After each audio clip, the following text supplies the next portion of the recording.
Ambassador, thanks very much indeed for joining me in the show. For starters, China's new leadership made their debut last year, and the two sessions meetings will mark another milestone in China's political society. So how do you think this leadership will affect China? My first comment is to congratulate the new elected leadership, is to commend the outgoing leadership for the incredible achievement during their tenure, during their mandate. China became a global player.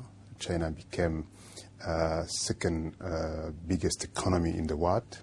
China became one of the most important contributors to global science. And this thanks to a very strong, very committed, very dedicated leadership, thanks to very disciplined, very hardworking people, thanks to a very stable, very secure environment. And we commend really the Chinese people and the party for having shown a good example, for inspiring all developing countries and showing the best way to move forward.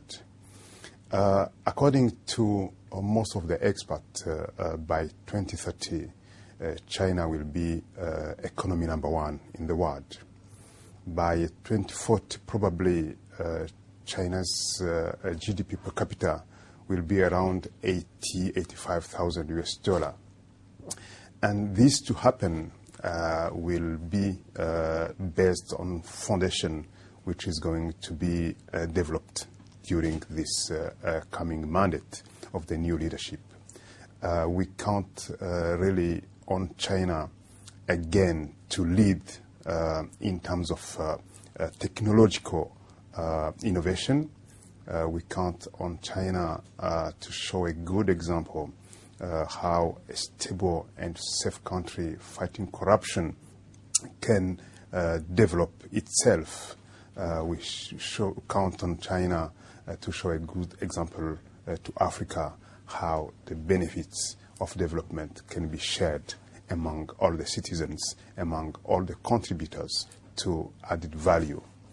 Of course, the leadership will face the challenges related to fast development. The leadership will have to address issues related to equal sharing of the dividends among the people.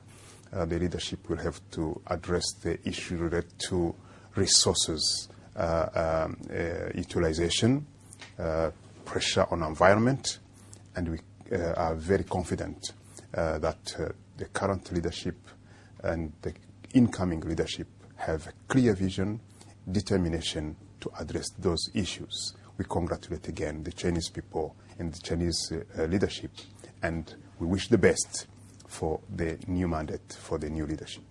I see.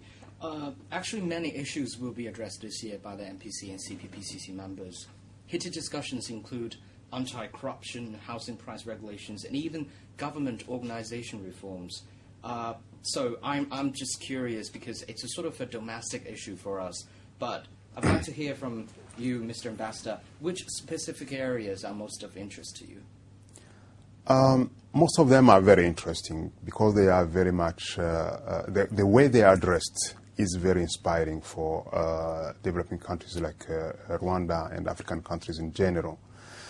If I pick one of them, which is illustrating how we can take advantage of what is happening in China, is that innovation in China, a social pressure to raise the wages and the social benefits of Chinese workers will create wonderful opportunities for African countries to deal with Chinese industrial entrepreneurs and see how to relocate, how to shift some plants, some manufacturing companies to Africa where the wages are still low, where the conditions are still favorable to all technologies. Because with new technologies, with social pressure from the workers and other needed working conditions, we can anticipate that those old or technologies of past era will become less and less competitive and China will have to remove them and to take them somewhere. So what can be a problem, a challenge to address for Chinese economy, for Chinese development, will become a good opportunity for Chinese exchange with the world, for Chinese exchange with Africa, for China to still make benefits, to still make profit, but essentially to give a chance to Africa to exploit its own resources in better conditions and to make win-win deals for both Africa and China, for Rwanda and China. Yes. Actually, thanks to the hospitality provided by the Rwandan government last year, we visited Rwanda and were very much impressed by the spirit going on in Rwanda, especially the Vision 2020. But that's also a reminder of another reminder of a question that, especially with the growing participation of China in Africa, Western countries especially is having a mixed feelings about this. Some even getting very critical about China's existence there.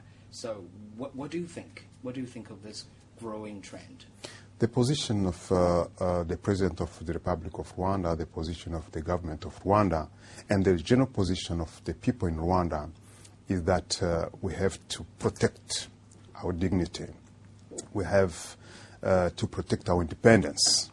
And we have to design our own future, to own our destiny.